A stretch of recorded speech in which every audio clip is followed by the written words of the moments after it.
Good afternoon. I'd like to start by saying that the President and all of us at the White House were thrilled to see Congressman Scalise back on the House floor today. Our thoughts and prayers have been with him and his family for many weeks now, and will continue to root for him as he works toward a full recovery. Today, the President is actively engaged in monitoring the recovery efforts in Puerto Rico. This morning, he received an update from FEMA Administrator Brock Long. Administrator Long has also briefed members of the Senate this morning and members of the House this afternoon. The full weight of the United States government is engaged to ensure that food, water, health care, and other life-saving resources are making it to the people in need. At the request of the governor, who is doing a terrific job, the President waived the Jones Act. This will ensure that ample resources are making it to the island, but we will continue to focus on the challenge of distributing those resources. The island setting presents logistical hurdles that do not exist on the mainland, where trucks from around the country can converge on disaster areas. 10,000 federal government relief workers are there, including 7,200 troops, are now on the island and working tirelessly to get people what they need. We have prioritized life-saving resources to hospitals and can report that 44 of the island's 69 hospitals are now fully operational. The Army Corps of Engineers is spearheading a massive mobilization to restore power, and this began with providing the diesel fuel necessary for sustainable emergency power generation. They are also working to restore long-term power generation and distribution around the island. There's a long way to go, but we will not rest until everyone is safe and secure. Our message to the incredible people of Puerto Rico is this: the President is behind you. We all are, the entire country. Your unbreakable spirit is an inspiration to us all. We are praying for you, we are working for you, and we will not let you down. As you all know, the President traveled to Indianapolis, Indiana yesterday to roll out a framework for delivering tax relief to hardworking Americans. Our framework is based on 4 key ideas. First, we will cut taxes for the everyday hardworking Americans. Second, we will make the tax code simple, fair, and easy to understand. Third, we will cut taxes on American businesses to restore our competitive edge and create more jobs and higher wages for American workers. And finally, our framework encourages American companies to bring back the trillions and trillions of dollars in wealth that's parked overseas. Robin Heldman owns a small printing and digital services business in Indianapolis. Robin and her husband Roger bought the business in 1991 and have since tripled in size. They both work full-time in the shop and employ 3 additional people. As Robin describes it, her family is living the American dream. However, Robin feels small businesses in our country have been neglected and, in her words, put on the back burner. But she's now excited about what the President and congressional leaders are proposing. She believes this tax cut will be a boon not just for her small business, but also for her customers. Robin relies on small businesses to take risk and make investments in marketing campaigns that require printing services. Robin is thrilled about the possibility of the tax code being simplified to allow the average taxpayer, such as herself, to save time and money, and that they can invest in their families and their business. People like Robin are at the heart of the President's tax relief plan. To talk more about the tax relief plan, I'd like to bring up NEC Director Gary Cohn, and after Gary takes a few of your questions, we'll also have Tom Bossert up to answer some questions specific to the hurricane relief efforts, and then I'll come up for more general, if you guys are insistent and have other topics you want to cover. Thanks. Thanks, Sarah. I was going to make some opening remarks, and I think I won't because you covered a few of them. A couple things I will say is, like, the President's made his goals very clear, what he wants to achieve here with tax reform and cutting taxes in the United States. I think you know where we are in the process. The Group of 6 has been working really well together. We're now in the hands of Congress. We want to go through a normal, regular process, both in the Senate and the House, and we're working well with both tax drafting committees. And the committees will continue to work, and they're working really, really well and really quickly. And we're trying to drive tax reform as quickly as we can. I think you know the basic premise behind it. I'm not going to take you through what we've talked about before. Again, a question we get asked a lot, so I'll say it right now. We have to make some basic assumptions right now on where we're going to end up with the brackets, but I'll tell you, based on our assumptions, a typical family earning $100,000 with 2 children that has been a standard deductor who uses the standard deduction continues to use the standard deduction, they can expect a tax cut of about $1,000. That's where we're headed, and that's where we're going to continue to be. And with that, I think I'll open it up to questions and see what's on your mind. Go ahead. Gary, the big criticism, well, there's been some criticisms that it's a giveaway to the rich, but the one criticism that seems to be relevant for your home state, Connecticut, California, other states, is that by eliminating the state and local deduction, there are certain people who will suffer double taxation. These are obviously itemizers. But is that a hard and fast red line with you, or would you be willing to give that up in congressional negotiations? Our plan is based on lowering rates and expanding the base.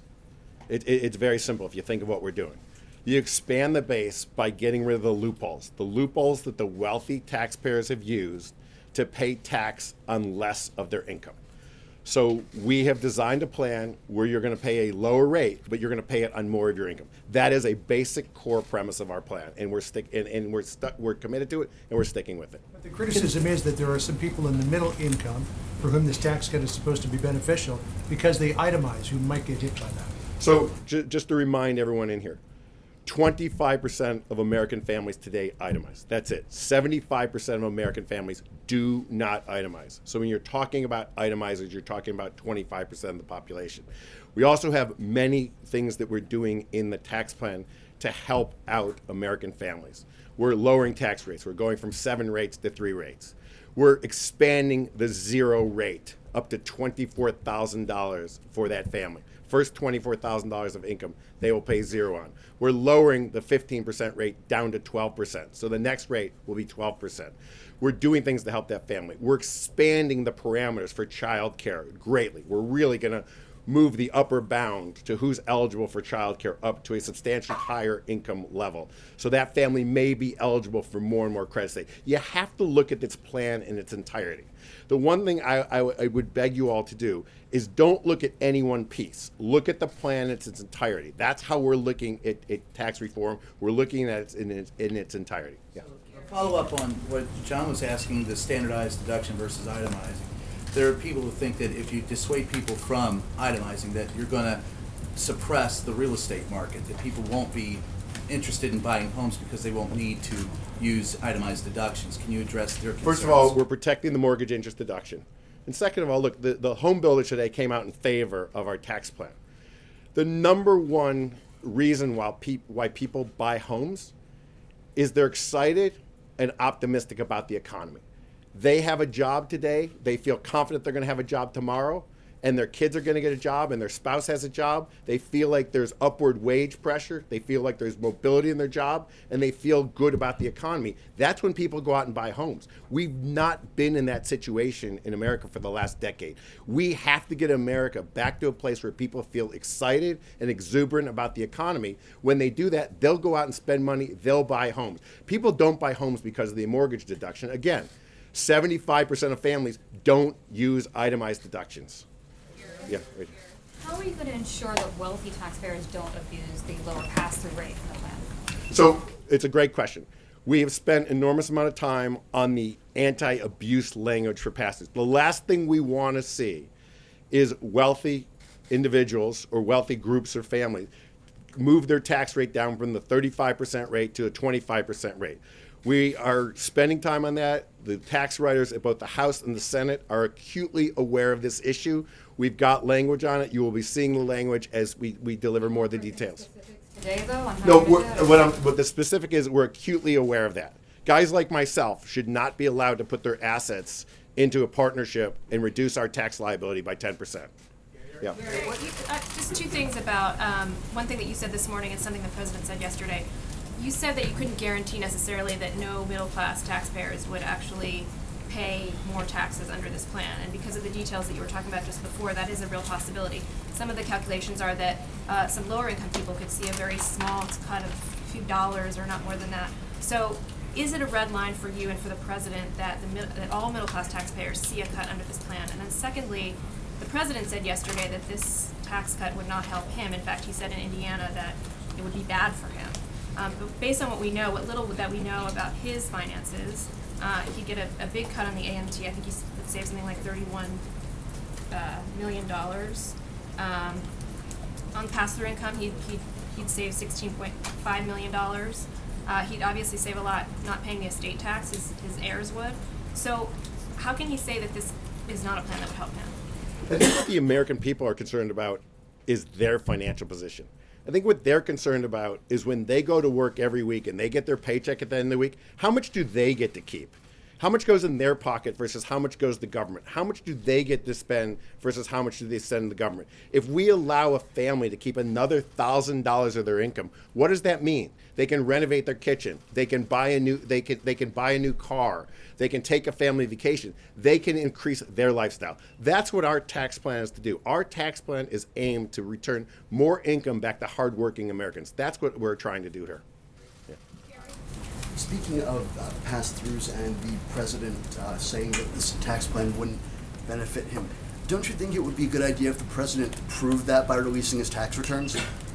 Like I said, what we're trying to do here and what we're all working on the White House is to increase the lifestyle of American citizens, our hardworking citizens that get up every morning and work as hard as any people in the world to try and keep more of their hard-earned income. That's what we're all about. That's what our tax plan is about. Our tax plan is trying to get the economy, to get the growth rate back to a normalized rate above 3%. Yes, we just had a quarter of 3.1% GDP. People didn't think we could get to 3.1% GDP for a while. We're at 3.1. Can we go higher? What does 1% of GDP mean? 1% of GDP means $3 trillion. It more than pays for a tax cut. That's what we're trying to do with our tax plan. Yes. Hey, Gary, if you can't guarantee that all middle-class Americans won't see, or some middle-class Americans won't see their taxes go up, does that contradict the central promise of this plan to help all middle-class Americans? Our tax plan is aimed at making sure we give middle-class Americans a tax cut. We are going to give middle-class Americans a tax cut. That is what we are spending all of our time on doing. And we've got lots of tools at our disposal to make sure we do that, and that's what we're going to do. All of them will see a tax cut. None of them will see a tax As I cut? said this morning, and I'll say it again, I could read my statement from this morning. I liked it so much this morning. I'd say it to you again. I cannot guarantee that. You could find me someone in the country that their taxes may not go down. Remember, we have 50 states, we have counties, we have cities, we have long-term capital gains, we have short-term capital gains, we have all different types of structures in the tax code. I'll guarantee you, you could find someone in this country, maybe one person who their taxes may not go down. Yeah. Gary, can you walk us through the timeline for how you think the tax rating committees will get through this, and what confidence do you have that given what's happened so far this year on Capitol Hill that they will actually get this done? And secondly, why did you decide to stay at the White House in the wake of Charlottesville? So I'm very confident that the House and the Senate are working as quickly as they can. If you look at Chairman Brady right now and what he's doing in the House Ways and Means Committee, they are working. They came in on Sunday to start working on the tax plan. They continue to work every day. Chairman Brady has said that they will get through the tax plan as quickly as they can. We would hope that we get through the House in October. We would hope to be in the Senate in November, and we'd hope to have a bill done by this year. Why am I here? I'm here just for this reason. Think about the opportunity that I'm involved in with the President Trump in being able to rewrite the tax code, something that hasn't been done for 31 years. The amount of impact that we can have on the U.S. economy and U.S. citizens in changing the forward outlook of the United States, this is a once-in-a-lifetime opportunity, and I would never miss this. Yeah. Gary, one follow on that, and then my question, which was, does that mean when you're done with tax reform that you will no longer be at the White House? Did you mean to imply that? But when you talked about... There are many more once-in-a-lifetime opportunities at the White House. We'd love to hear what would make you stay. On the child tax credit, which we have heard Ivanka Trump talk about, campaign on, can you give us any kind of description as to what that will look like? I know it's still being written, but what is the goal here? Will it be refundable? What are some of the broad outlines? So I think we said in our outline yesterday, if you read it, the existing child care credit is refundable and will stay refundable. The additional money that will be put into the credit will be non-refundable. We want to encourage people to work. We want to have people have taxable income to take the credit against. The size of it, we're still working out as that is what range in mind. we have a range in mind. Yes. Can you give us an We're sense of continuing that? to work on that range. Again, we are working on delivering a large middle income tax cut to American workers, one that they rightfully deserve. Let me go back to the room. Eamon? Thank you. The Committee for Responsible Budget said that the plan will add $2.2 trillion to the deficits.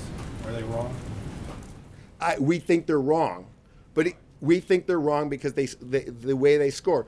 But let's not argue if they're right or wrong. Let's not argue that. We firmly believe that this tax plan will have a dramatic impact on economic growth. We know that 1% change in GDP will add $3 trillion back. So if they're right, we're only going to pay down $800 billion of the deficit. I'll live with $800 billion pay down. Amen? Thank you, Gary. Thank you, Gary. I appreciate it. Thank you, Gary. I appreciate the opportunity.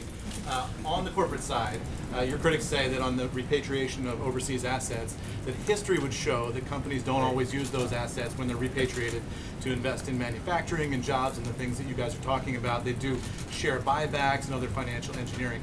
How can you guarantee that that won't happen this time? So look, we've heard that numerous times. If that's our worst case scenario, that companies repatriate their money and they use it for share buybacks and dividends, what happens? They buy back shares, they issue dividends. They pay the repatriation tax, we get another 20% tax on capital gains or dividends, and then the people that get that money back do what? They reinvest it back in the economy, in new investments, in new capital. We're putting some very enticing rules into the system that will entice people to invest capital for the next 5 years. We're giving people a 5-year write-off that they can instantly expense. So look, if that happens, that's fine. We know that that money will get invested right back in the economy and drive jobs, drive economic growth, drive wages, and drive prosperity. Right over here. Thank you, Gary. You've been asked a question twice and you didn't answer. I'd like to get you to answer this because I get your messaging on the middle class. You've made that very clear.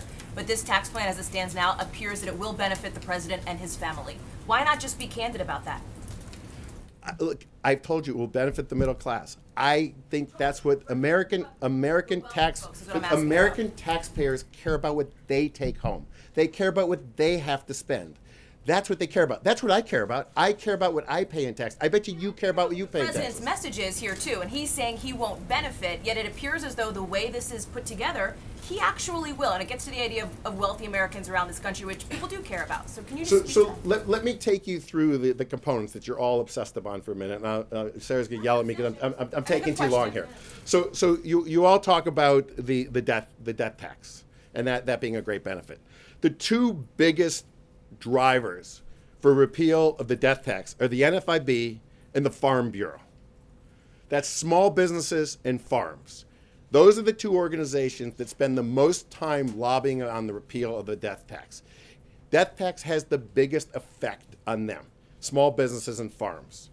Wealthy Americans do a lot of estate planning. They can use trust. They can use all types of things that are legal within the tax code to make sure they don't pay death tax. On the AMT, I'm not going to get into deep calculations on AMT, but at a broad brush level, when you do the AMT, once you get rid of the deductions of state and local taxes, that's the biggest add back in AMT. AMT becomes irrelevant once you get rid of the deduction of state and local taxes. So all the things that you're trying to pull at, you're not looking at the plan in its entirety. They don't make sense once we redo the plan and once we simplify. Yes. Gary. You're welcome. Who, Gary. Yes, you. Yeah. Just as a follow-up question on that, in your penultimate appearance of this group, you said that I cited to you the worry of groups such as Jim Martin and the 60-plus Seniors Association that you were going to drag out repeal of the death tax, that it wouldn't be immediate, and you said at the time it was immediate.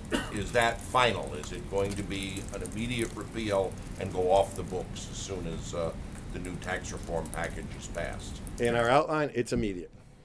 It's immediate. And the same with the alternative minimum tax? It's immediate. Everything's Gary, can I ask immediate. a The question? only thing that phases out is the 5-year expensing, is a 5-year expensing. Yes. Last one, guys.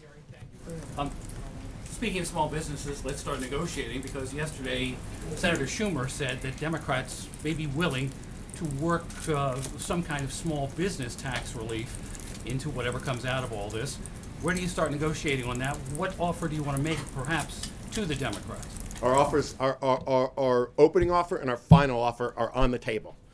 We were happy to start at 25, and we're happy to go lower, and we're happy to start at 20 on corporates and go lower. So there's our opening offer. If he wants to counter something lower, we're very negotiable. Thank you. Gary, can I Gary, follow one up? more? One more? Thank you, Gary. And Boss says I gotta go. now, try to be respectful of y'all's time. We've also got Tom Bossert that'll come up and talk about the hurricane relief efforts and take questions specific to that. And then I'll come up after that. Thanks, guys. Thanks, Sarah. Good afternoon. As you know, President Trump has put people first and paperwork second. He's had us call out and pull out all the stops and promote as much federal relief into Puerto Rico and the U.S. Virgin Islands as we could muster, and we've been ongoing in our efforts to accomplish that, meet his objectives over the last 8 days, and I'm here to take some questions. I know you've heard some reporting from Sarah, so if I could just jump right in, Peter. If I can ask you, first of all, thanks for being here, specifically on the Jones Act, which has been the focus of a lot of attention in the course of the last 24 to 72 hours right now. Critics say the White House should have moved more quickly in waiving the Jones Act, lawmakers among them. Why is that an unfounded complaint? Okay, so it is an unfounded complaint, and here's why. The Jones Act, real briefly stated, is a rule that favors flagged vessels, U.S. flagged vessels. If there are not enough U.S. flagged vessels, the capacity, in other words, to meet the need, then we waive the Jones Act. In this particular case, we had enough capacity of U.S. flagged vessels to take more than or to exceed the requirement in need of diesel fuel and other commodities into Puerto Rico. What happened is, I think almost 17 or 18 days worth of, now what you're seeing, backlogged diesel fuel need in the island. And so, but it was a little bit misunderstood and misreported that we had a capacity problem and had to waive the Jones Act. Not the case. The idea here is that we had provided as many commodities as were necessary to the island. The challenge became then land-based distribution. That remains the challenge. That remains the priority today.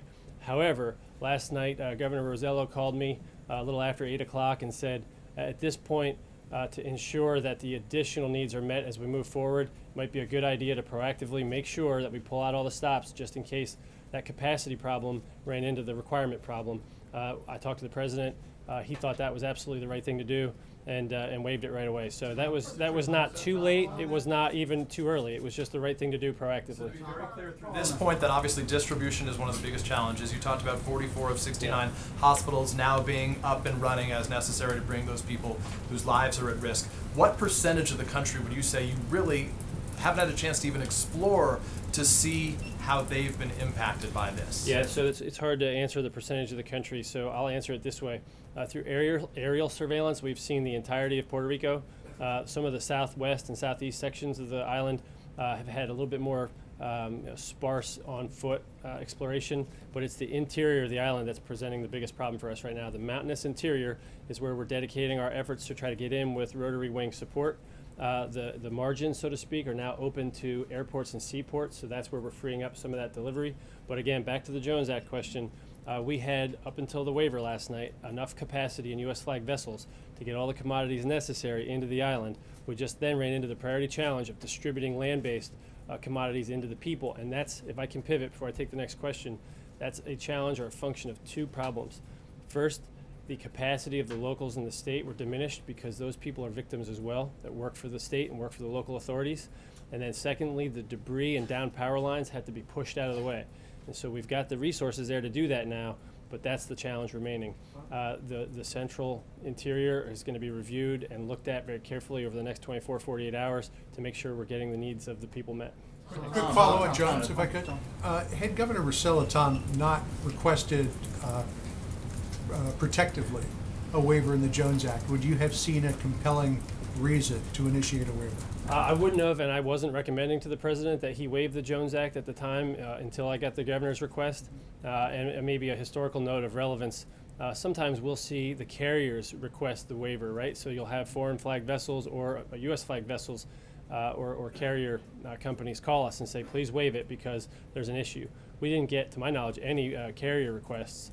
But once the governor calls and says proactively, as I see out into the future on the horizon, then I think that we should listen to him, and the president completely agreed. So is this just all overhyped in simple terms? Well, perhaps misunderstood. I think there's also some critics that believe that it was a price issue, And for those, I can't answer it. I don't know how the markets price these things, but I can tell you it was already bought and paid for by the U.S. taxpayer in a humanitarian effort. And I think it's an absolutely wise investment to save lives, whether they're U.S. citizens or not. In this particular case, we've got U.S. Virgin Islands citizens, Puerto Rican citizens, all American citizens. I think that's the right investment to make. Whether it could have changed the price point, I don't know. There was an op-ed piece on that. But capacity is the issue. Life-saving requirements, that's the need. And we had that capacity met. So, All right, go to the middle, please. Thank you. Yes, ma'am. Okay, Tom, the need is immediate, and with all of the challenges that are coming, what are the conversations about with airdrops, just airdropping in certain areas, because people are talking about running out of water, running out of food, like in hours or minutes. What's happening with that conversation? And also, once again, an issue of housing. We're hearing about ships, cruise ships. What else is going on with this? So there's a number of things happening. With respect to the distribution of commodities, that is the biggest challenge right now. But the restoration of power is also a big challenge, and I'll tell you why. Energy here, electric power, is supplying the hospitals that are providing medical care to the wounded and those that brought medical conditions and had chelation needs and other needs. So there's a kind of a dual priority going on in terms of power restoration, emergency power, and then blocking, clearing, pushing out of the way all the roads to open them up so we can get commodities delivered. There's still a shortfall there, though, and that is drivers for all those trucks. So we are pushing personnel in to augment state and local authorities to continue to push those commodities. What you saw today, though, I think was some reporting and some loop footage of some trucks sitting on ports and docks.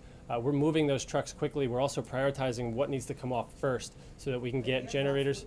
Airdrops circumvent all of that, having to rebuild infrastructure, move things away? Yeah, at this point, if airdrops are under consideration, I'm not aware of it, but I would promote it if it's a faster way to get food and water to people who are in need. We now have a one-star general, General Kim, in place, who's in charge of all ground force operations to make sure there's one person in charge of marshaling all those efforts. And if he recommends airdrop, then I think we airdrop. Sir? I've got a text here from a volunteer who has boots on the ground, and he says that they need helicopters to evacuate people from remote areas of the island. And he says there are people burying their family members in front yards. Communication is badly needed, and they look at apocalyptic conditions between 48 and 72 hours. There's a little bit of disconnect from what I'm hearing here and what they're telling me there. Can you explain the difference? Yeah, no, there's no disconnect. If that's accurate, then it needs to be addressed and remediated immediately. So what I want to do here is be careful not to micromanage it from here. That's the mistake you've seen in the past. I'm confident anyway, that we've got enough resources marshaled and deployed forward to make those decisions under the right command and leadership structure. What we've done, and as I've explained in the past, is we've had to augment and change our business model in the field. We did that last Thursday in earnest. You saw the effects of it over the weekend. But what we did is said we had to augment the local and state authorities, not just at the top, but all the way out through and to the lower level. So now there are federal officials that are identifying needs and requirements, requesting them of the state level, augmenting the state level to validate those requirements, and then from the federal side providing them. So we are in every stage of the identification, validation, and provision of requirements and delivery of them to people in need. And a couple of things here. First, people seeing 24 and 48 hour horizon problems where they're saying, I don't see enough food and water coming. It's my sincere belief that food and water is going to get to them before that deadline arises, and then we're going to save their lives. I have no doubt in it. We've got over 10,000 people there now, and there's more on their way, including a lot of aerial support, USS Comfort. I'm going to read the numbers here for you. There's 12 Coast Guard cutters, 3 United States Navy ships, 1 DOT Maritime Administration vessel, 6 commercial ships with supplies en route. This was as of 5 a.m., so there's more since. 7 additional ships to house responders. And we've got commodities distribution now exceeding millions. So 1.3 million meals, 2.7 million liters, that type of thing of water. So that's moving in today, and you're seeing the distribution problem unclog. Now, if there's somebody burying somebody in their front yard, that's an absolutely terrible story. What I don't want to do, though, is project it as the norm. And I think there's a careful distinction here. Right now, we've seen 16 fatalities confirmed from the state authorities. No fatalities acceptable. If that number increases significantly, that will be a devastating blow. We are doing everything we can to prevent that. Loss of life from the storm is one thing. Loss of life that's preventable is another, and that's why we're trying to marshal our resources. Ma'am? Senator Rubio, who just got back from the island, says there are significant logistical concerns with the administration's response. He says there's no clear command, control, and communication between local and federal agencies, and he says this requires a response led by DOD. Is that option on the table here? Sure, it's already been undertaken. So I was with the senator briefly on Monday in Puerto Rico, and I think what he's identifying there is something that we already had in place a solution for. So he's identifying a traditional problem between municipal and state government authorities. Normally FEMA and the federal government would provide aid to the governor, to the state, and then they would work it out with the local authorities. What we've identified here as of last Thursday, and you saw it implemented over the weekend, was a lack of capacity coupled with this insular, several 100-mile away, divided by an ocean island problem.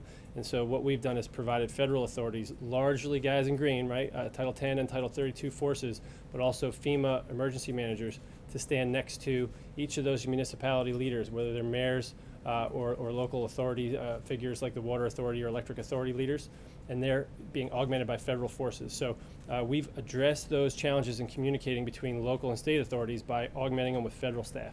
That's something that wasn't necessarily apparent to the senator as he got there. He identified a problem, but it was a problem already being fixed, and it's one that he probably wasn't able to see at the municipal level for two reasons. One, he didn't get out there to them. Neither of us could make it out to the municipal levels when we visited on Monday. And two, there was a communications problem of grave import that persists to this day. And that communications problem is tied to the electric power restoration problem. So if I could, before I take the next question, let me explain why and how the power restoration process is unfolding. What we decided to do is take the action of putting the United States Army Corps of Engineers in charge of power restoration on the island. So to your question about whether the military is in charge, it depends on the mission and function. They're in charge of a lot, but not everything. The people of Puerto Rico are strong, competent, and where they're not diminished in capacity, they're in charge, and that's the best way to handle things. But where they're not able and where they have diminished capacity, we're taking extreme steps. So a direct federal assistance order was given, a mission assignment was given. I've heard others on TV quibble whether it's a mission or not. We make it clear, General Semonite from the United States Army Corps of Engineers has been given a mission to restore power on Puerto Rico, writ large, full stop. He has some priorities. His priorities are temporary power generation right now. That's the big diesel run generators that are supporting the hospitals and other life-saving capabilities. 2, permanent generation. He's going to restore the damaged power generation capacity on the south of the island. 3, transmission. Those are the big lines that transmit power to and from. And then fourthly, distribution. That's the last mile capillaries hook up to the houses and that type of power generation. So those are his priorities. And I'm pretty certain that the Puerto Rican people are going to see the results of the dedicated Army Corps of Engineers mission. Ma'am? Several aid flights have gone out of South I'm going to call it this, ma'am. If airdrops would help, why are those not happening? Is that a military issue? Is that a problem with them not stepping up? Yeah, it's my belief right now that both the state government and most of the municipalities involved have identified the fastest route as available to them, being ground-based. If that's not the case, then I'm confident, but I want to make sure that I don't step in between something that I could be far removed from. If the ground force commander down there has identified an airdrop mission as faster and more productive, then I endorse it from here. I certainly wouldn't question his judgment, but it was my reporting understanding earlier today that they identified the fastest delivery methodology to be through ground-based means by clearing first and delivering second, and that we needed drivers and we're augmenting them, and they needed security forces, and we've applied those. There's a security force plan now laid down for each of the drivers so that they can feel safe. Tom, several aid flights have gotten out of South Florida and managed to get to the island and deliver food and water without having logistical problems. There's severe criticism coming from South Florida now, saying that there's mismanagement coming all the way from the president. Yeah. How do you respond to that? Yeah. Well, I'm not certain who you're talking about or who's criticizing us. There's plenty of criticism to go around, but I'm pretty confident. Get an aid flight into the island and get it unloaded, and he says the problems that you're having logistically are of your own making from not taking action sooner and bringing in the military sooner. Well, first, I thank the mayor for providing aid. Second, the mayor's just dead wrong in this case, and I would challenge him to go down and get a better understanding first before rendering that verdict on what we've done, what we have been doing, and how blown away you're going to be when you see the full totality of the picture. So I'm certain that the mayor's had some positive experiences. I wouldn't be critical of him personally, but he's probably, just like with the Jones Act criticism that he rendered, just not yet informed on the facts. So thanks for that question. Supplies through, and why is it that there are 10,000 containers waiting at the port of San Juan? Well, to my point earlier, we're getting a lot of supplies through. It's just perhaps some misreporting that misunderstands that fact. Yeah. The president has referenced some of the debt and economic problems that Puerto Rico has been struggling with for some time here. When you were talking about the lack of capacity, municipal and state level, I mean, are you faulting local officials for a lack of preparedness. No, absolutely. No, let me be clear. When I say capacity, I'm talking about the capacity problem of people being victims that would otherwise be the first responders, repairers, and managers of the municipal government functions. So what we're doing is trying to restore baseline municipal government functions because they've been affected. Their homes are destroyed, their families are put in peril. That's the capacity problem that I'm addressing. When you talk about money, I believe that the Island Authority in general was Puerto Rico, $72 billion in debt. There's a restructuring effort underway. Congress weighed in with the PROMESA Act, and that $72 billion is being restructured and handled through, in part, bankruptcy proceedings and so forth. So, how is that impacting this response? Because the president brought it up. Well, I think I know the president brought it up in terms of recovery, but here's how it affects the response. What it does is it puts the island in a position where they don't have the financial resources to meet the cost share requirement for all of these goods and resources, personnel, and material flowing into the island. What the president did was acknowledge that publicly and privately, realize that that would be a problem at the advice of the FEMA administrator, myself, and Secretary Duke, and he took the step of doing a 100% federal cost share adjustment to pay for all of this, from debris removal, debris pushing, power restoration, the Army Corps of Engineers, and all the emergency protective measures, police, fire, EMS, truck drivers, all those sorts of things, 180 days, so 6 months for the Virgin Islands and for Puerto Rico until we can get our hands around this. All of those functions, all those missions that I just described are all 100% federal cost share. We don't want anybody worried about paper. We want them worried about people. I'm going to take 2 more questions. So, sir, I wanted to follow that a little bit and ask, as you're starting to envision down the road, if any sort of bailout might be part of the sort of broader recovery package that you'd look for in supplemental. And on that supplemental, I know the first crack at it will be relatively soon. Aides on Capitol Hill are suggesting that it could be the first week in October. Is that the timeline that you're anticipating? Yeah, you started to compile that. As my colleague, Mr. Cohen, alluded to, we're certainly willing to negotiate with Congress if there's some better fiscal idea. From an emergency management perspective in the next coming weeks, it's important to understand that FEMA just got a $7.1 billion appropriation released on October 1st. And what's going to happen now is we're going to go back for more.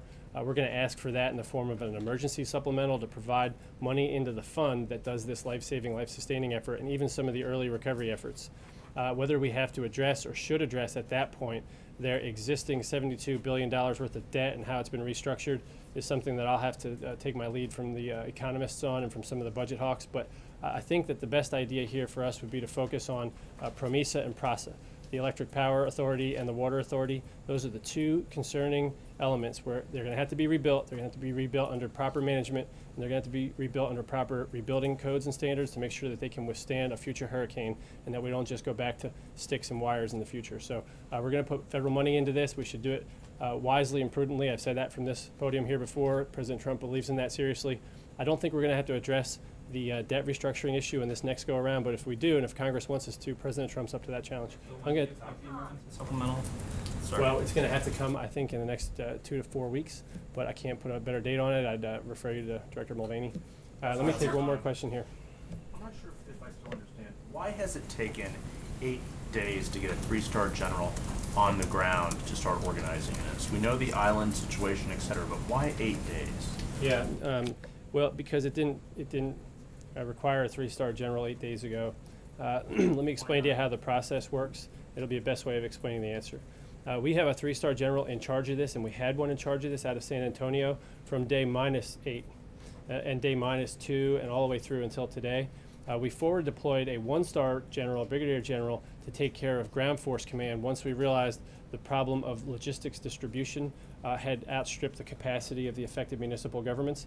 But that 3-star general was there and running and coordinating operations as an extension of NORAD, Northern Command. We've made a number of improvements to that distribution process and that marshaling of military resources since, for instance, General Honore experienced the problems he did in Katrina. We've matured quite a bit since that day.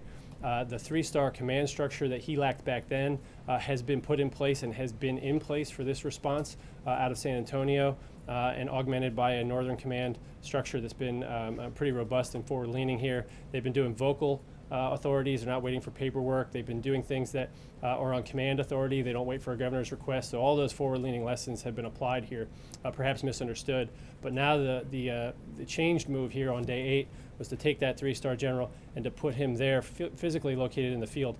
I don't anticipate he'll stay there long, but he needs to get there, have his eyes on it, and make sure that he's comfortable with the interaction between his forces and the governor and the municipal forces, because it's a little bit of a different business plan model in the field, and because it's unique and it's an island 1,100 or so miles away from the nearest land in Florida.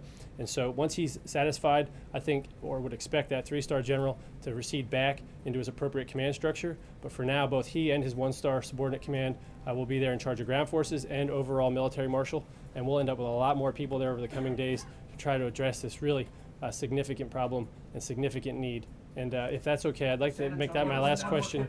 San Antonio is thousands of miles Yeah. from Puerto Rico. Yeah. Why was it a mistake? Would you acknowledge it was a mistake looking back to not have this 3-star general on the ground earlier? No, not at all. In fact, that doesn't affect the way we stage equipment and the way we handle area command and field operational commands. This is textbook, and it's been done well. The unusual step has been to put the 3-star general down forward leaning. So I have every confidence that we'll handle that in the best way possible. And Peter, if I could, John, I'm going to see if that's my last question. If I can, as I always do, I'm going to end by saying I'd like everyone to say an extra special prayer for the people on Puerto Rico tonight. The U.S. Virgin Islands are dealing well. They're not getting a lot of coverage, but I'd like you to say that prayer for them as well. And also for the 10,000 plus federal workers, several thousand other volunteer workers, businessmen and others, men and women that are helping those in need. Honestly, this is something that is going to require weeks and months worth of patience as we restore power, get food and water, and return to normalcy. So thank you so much for your time. I'm very proud of the Puerto Rican people, their strength and leadership. And Governor Rosello has our full confidence and faith. Thank you.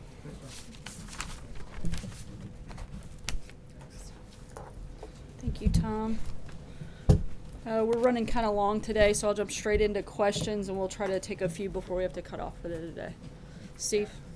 Has the president looked any further into Tom Price's use of a private plane, and is he taking any steps to crack down on this practice? Look, as the president said yesterday, he's not thrilled, certainly not happy with the actions. We're definitely looking at the issue. They're conducting both an internal and an IG full review. But to be clear, also, the White House does not have a role on the front end of approving private charter flights at the agencies, and that's something that we're certainly looking into from this point forward, and have asked a halt be put, particularly at HHS, on any private charter flights moving forward until those reviews are completed. Sure. Does Secretary Price expect to keep his job in this administration? I think the president's addressed this yesterday. We're going through this process. We're going to conduct a full review, and we'll see what happens. Justin. Sarah. Can I ask two things? The first, the president has 6 times over the last couple of days said that a senator is in the hospital. I think that's a reference to Senator Cochran, who's not in the hospital. And the reason that this is a relevant question is that the president said that they have the votes for the health care bill to pass. So can you tell us what senator he's referring to, and if it is Senator Cochran, why, if the votes exist, the Senate isn't voting on that now? Look, our understanding is that the senator was physically unable to be here this week to actually participate in a vote. We're glad that he's fully recuperating. The point that we're making is that we have the votes on the substance, but not necessarily on the process, which is why we're still confident that we can move healthcare forward and get it done in the spring. And the second thing is, obviously the president didn't support Roy Moore in the primary, but he's moved to kind of warmly embrace him since then. But I guess what I'm wondering is, Judge Moore has made a series of controversial comments saying homosexual conduct should be illegal, equating being gay to bestiality, saying that a lawmaker who's Muslim shouldn't be allowed to serve. I'm wondering why those comments shouldn't disqualify him from a presidential endorsement, particularly considering that on the campaign trail, the president promised to be advocates for those groups. As we've said many times before, I'm not going to get into back and forth on political endorsements from the podium, so I'm not going to weigh in on a specific race ahead of time at this point. Matthew. Thanks, Sarah. I want to follow up on that because, as you mentioned, Judge Moore has homosexuality should be illegal. He said that Sandy Hook was some sort of divine retribution. He said Keith Ellison should not be permitted to serve in Congress because he's a Muslim. So without asking about the specifics of the race, does President Trump share any of those views that I just mentioned? And if not, why does he think this person is fit to be a U.S. Senator? Not that I'm aware of. I have not taken a deep dive on every comment that the senator or the Senate nominee has made, but I certainly know where the president stands on those issues and wouldn't see any parallel between the two of them on that front. Are there any beliefs a candidate could hold or actions a candidate could take that if he were still a Republican, the president would not endorse him? I'm not going to get into every potential hypothetical that any potential candidate may or may not have over the course of the time that the president is the president. I know where the president stands on specific issues. That's what I can speak about, not somebody else that's a candidate for another office that's not here. Anita. Go ahead. I think that was Anita. it. Yeah. I didn't get to, Tom did not call on me, so I'm going to ask the question I wanted to understand. He mentioned in response to what Senator Rubio was saying, asking the Pentagon to be in charge, that the Pentagon is in charge of a lot, but not everything. I still don't understand why it's not in charge of everything, or what the response will be to Senator Rubio, who sent a letter over to the president today. Again, we're continuing to work with state officials, including the governor, who, as Tom said, we have confidence in, but we're supplementing and augmenting that with federal resources, including over 10,000 federal employees and a one-star general that's there on the ground on that front. One entity in charge, I guess, is the question. He said many people were in charge of different things. Why is one person not in charge, or one entity? Well, I believe one person is in charge of different parts of this process. The governor is still the governor of Puerto Rico. We're continuing to work with them, be in constant contact, and we have one person in charge of the federal component of that, and that would be the one-star general on the ground working with state officials.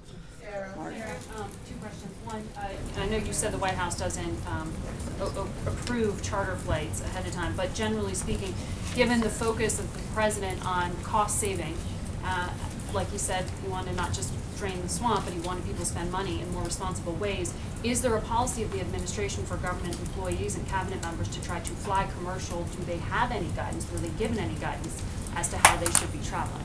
Yeah, we're looking into that. When it comes to military aircraft, that's a part where the White House does actually play a role. And on that front, the Trump administration has actually authorized far fewer flights for senior government officials than the Obama administration did during the same time period. And so we're continuing to look at ways to bring that back under the places where the White House has that direct control and authority, which is under military aircraft, which we've cut back significantly at this point. I just want to follow up on the Roy Moore comments. I know you don't want to talk about the race, but from the podium, do you want to at least condemn some of those sentiments that you said the president, to your knowledge, does not share? I would certainly say we don't agree with those comments, but in terms of whether or not I'm going to get into the back and forth over another candidate, we're here to focus on the president's agenda, and those are the questions and the people that I can answer for. Jeff.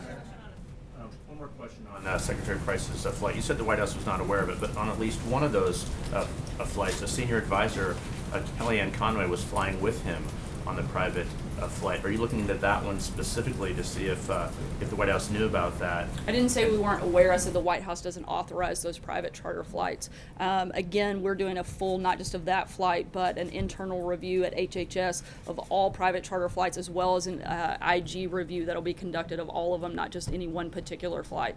So that'll be very thorough. Julie? If the president, as he's watching this coverage in Puerto Rico, is he satisfied with what he sees as the response here? Is he satisfied in what he's hearing from his advisors, or would he like to see things moving along faster, as some of people on the ground have asked for? The president wants to continue to do everything we can to protect the safety and security of the people, both at the U.S. Virgin Islands and Puerto Rico. We're continuing to do that, as Tom spoke very in depth about that process and what it looks like. That's our focus. That's what we're going to be continuing to do. People first, paperwork second. The president has empowered all of his agencies to go forward with that mindset, and that's what we're going to continue to do. Julie? I saw that Secretary Price was here today for an event with the First Lady. Did the president have the chance to sit down and talk with him about this issue of his private jet use, or has he had a one-on-one conversation with the Secretary about that? And when you said that the White House has ordered a halt on all of these flights, is that administration-wide, White House people, every agency? You said particularly with regard to HHS? That's specific to HHS. I don't know that they spoke today, but I know they have spoken about this issue previously. I don't believe the president saw the secretary at any point today, though. Following up on that, does the president believe, or does anyone at the White House think that there has been a tone set at the top here that has allowed cabinet members to feel empowered to be able to take private jet flights when they're going on official travel? I mean, we now have the HHS secretary, the EPA administrator, the Treasury secretary took a flight on a private jet and an itinerary that's widely available commercially. Is there something that the president has said or done to set this tone that this is okay? And what is Not at all, and I think the president's been clear about what his position is by stating very clearly that he is not thrilled with the airplane use at this point. Catherine. Two things. One, I just want to make sure I understand the extent of the review process here into Price and others. You said there's an IG review, there's an HHS review. Is there a White House component? And is Price being looked at, or is anyone who's been accused of? And for HHS specifically, they're conducting an internal review as well as an IG review.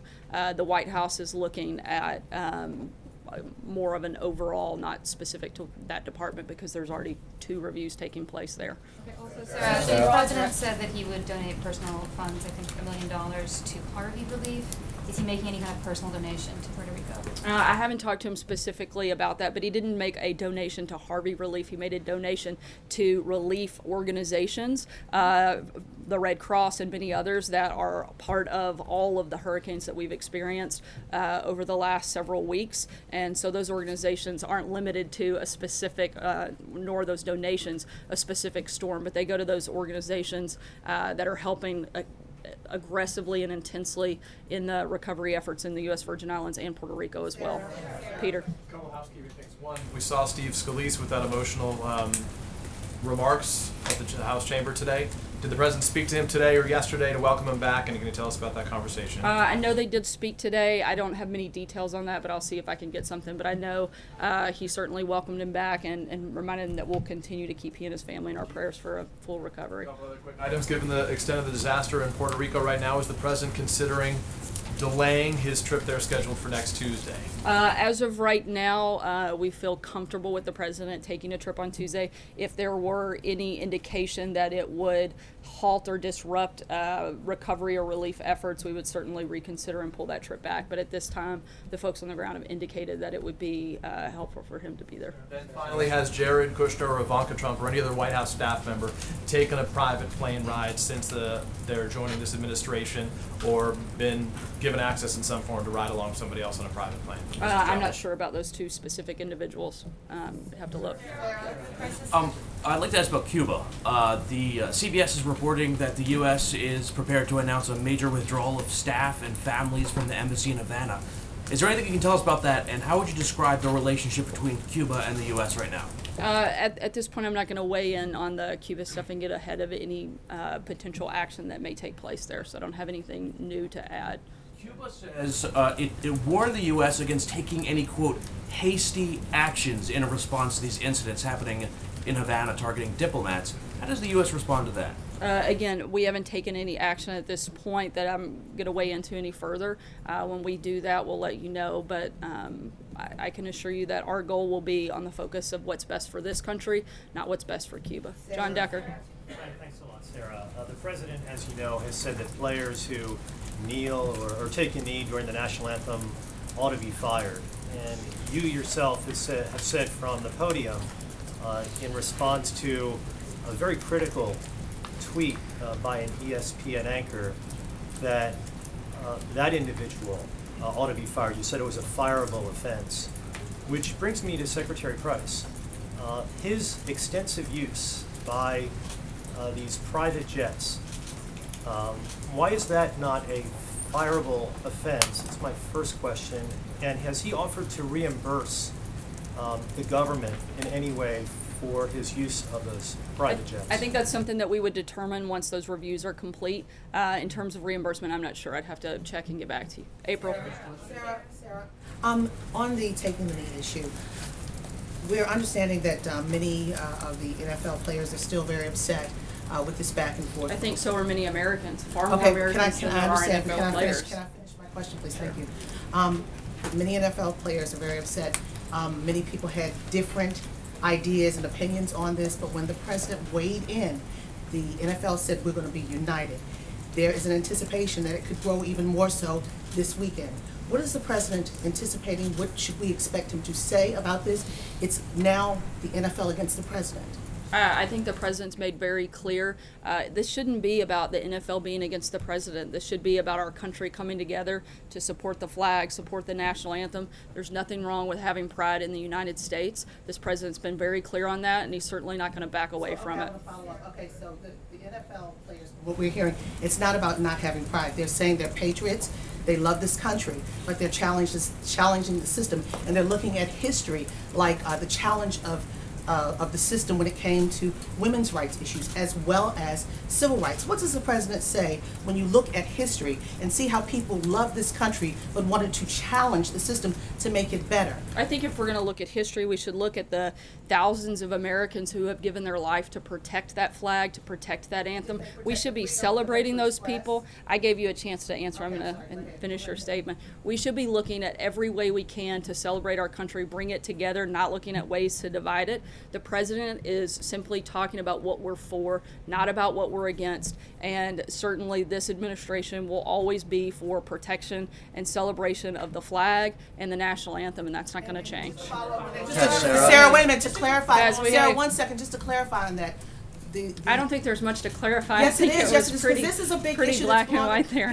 People are very divided on this issue. It is a racial issue for some people, and the question is, when the military issue is brought in, the military goes and fights for the freedoms of this nation, and the players are saying they are thankful for the military service to allow them to have the freedoms to do this. I mean, is there some kind of confusion here, or is it us versus them kind of scenario? It certainly shouldn't be. As I've said several times before, this isn't an us versus them. This should be something that brings our country together. These are symbols of what our country stands for, and this should be the opposite of what that is. This should be a very unifying moment when the national anthem plays. All Americans should be proud to stand up, salute that flag, salute that anthem, and be part of that process. Go ahead. This morning said he believes NFL team owners are afraid of their players. What do you mean by that? Probably the backlash of the players and the stance that they're making, and not wanting to create that conflict within their team. The president is here to lead the country. He feels very strongly about this, as do most Americans, because they certainly agree with him, as we've seen not just in the public support, but also in public polling on that very, very specific issue. Jerome? It has now been 4 days since Angela Merkel was re-elected in Germany. Has the president found time to talk to her? I believe they spoke either yesterday morning or this morning, and we have a readout coming on that, and we'll make sure you guys get that. Thank you very much. Follow up just quickly, 2 quick questions. Follow up on the NFL thing. I may not be the brightest guy in the room. Wait a minute, don't say anything. You said it. Don't say anything. But my question is... But nobody else argued either, so... Nobody's going to argue. But I really don't understand. I understand that he's saying you should stand up. But if a guy's sitting there going, I don't want to stand up, he still recognizes he has the First Amendment right not to, yes? Or is his opinion, he's not, or is he asking us to carve out an exception to the First Amendment for freedom of expression? No, we're not looking for an exception. I think the president's been very clear of what his position is, and he feels very strongly that when the national anthem plays, people should stand up. Okay, and then the follow-up, wait a minute, I had a second question. I did have a second question. The second question was in regards to the private emails that have gone out. As the president admonished any of his staff on that, is he concerned about them using private emails for public business? Yeah, the White House has been clear and instructs all staff to fully comply with Presidential Records Acts. All staff has been briefed on the need to preserve those records, and will continue to do so. Brian? Cochran and the health We'll care make this vote. the last question. You said about Senator Cochran and the health care vote that it was the White House's understanding that Senator Cochran was not able to physically be here this week. Well, Senator Cochran's office has said that there have been plans made for Senator Cochran to come to Washington if there was going to be a health care vote. Was the White House not aware that those plans had been made? That was our understanding, as I said, that the senator was physically unable to be here this week. We're certainly glad that wasn't the case. Thanks so much, guys. We'll be in the office the rest of the day and happy to answer the rest of your questions.